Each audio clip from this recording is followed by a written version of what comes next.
سجدہ کرے، کیونکہ اس پر اس کے خاوند کا بہت بڑا حق ہے۔ اس ذات کی قسم جس کے ہاتھ میں میری جان ہے، اگر شوہر کو پاؤں سے لے کر سر کی مانگ تک پھوڑا نکل آئے اور اس سے لہو اور پیپ بہنا شروع ہو جائے اور اس کی بیوی آ کر اس کو چاٹنا شروع کر دے، تو پھر بھی وہ اپنے شوہر کا حق ادا نہیں کر سکے گی۔ حضرت عبداللہ بن عباس رضی اللہ تعالی عنہ بیان کرتے ہیں کہ ایک مرتبہ سورج کو گرہن لگ گیا۔ رسول اللہ صلی اللہ علیہ وسلم نے نماز پڑھی، جبکہ لوگ بھی آپ کے ساتھ نماز میں شامل تھے۔ آپ صلی اللہ علیہ وسلم نے لمبا قیام فرمایا اور سورہ بقرہ کے برابر قرات کی۔ پھر آپ صلی اللہ علیہ وسلم نے لمبا رکوع فرمایا، پھر سر اٹھایا اور پھر لمبا قیام کیا، جبکہ یہ پہلے قیام سے کم تھا۔ پھر لمبا رکوع کیا اور یہ پہلے رکوع سے کم تھا۔ پھر سجدے کیے، پھر لمبا قیام کیا اور یہ پہلے قیام سے کم تھا۔ پھر لمبا رکوع فرمایا،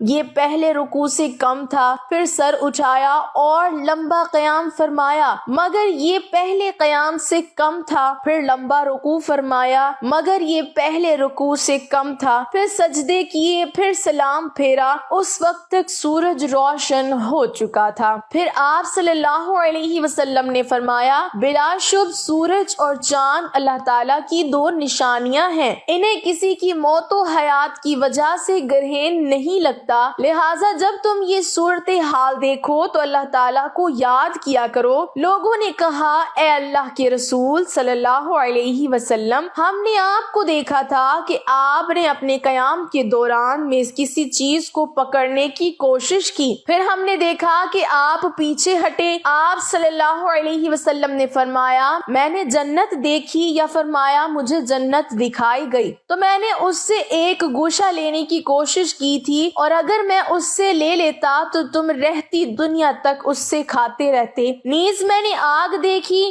میں نے اس جیسا خوفناک منظر کبھی نہیں دیکھا۔ میں نے جہنم میں زیادہ عورتوں کو دیکھا۔ لوگوں نے کہا، اے اللہ کے رسول صلی اللہ علیہ وسلم، کیوں؟ آپ صلی اللہ علیہ وسلم نے فرمایا، اپنے کفر کی وجہ سے۔ کہا گیا، وہ اللہ کے ساتھ کفر کرتی ہیں۔ آپ صلی اللہ علیہ وسلم نے فرمایا، نہیں، وہ خاوند کی ناشکری کرتی ہیں اور احسان فراموش ہیں۔ اگر تو ان میں سے کسی کے ساتھ ساری زندگی حسن سلوک کرے، پھر وہ تجھ سے کوئی ناگوار چیز دیکھیں تو کہیں گی، میں نے تجھ سے کبھی کوئی اچھا سلوک نہیں دیکھا۔ یہ ہے وہ جملہ جس جملے کو شوہر سے بولنے والی عورت جہنم میں جائے گی۔ طلاق کا شمار اللہ تعالیٰ کے بڑے ناپسندیدہ کاموں میں سے ہے۔ آپ صلی اللہ علیہ وسلم نے کس عورت کو طلاق دینے کا حکم دیا ہے؟ حدیث ملاحظہ فرمائیں۔ سیدنا لقیط بن صبرہ رضی اللہ تعالی عنہ سے روایت ہے، وہ کہتے ہیں،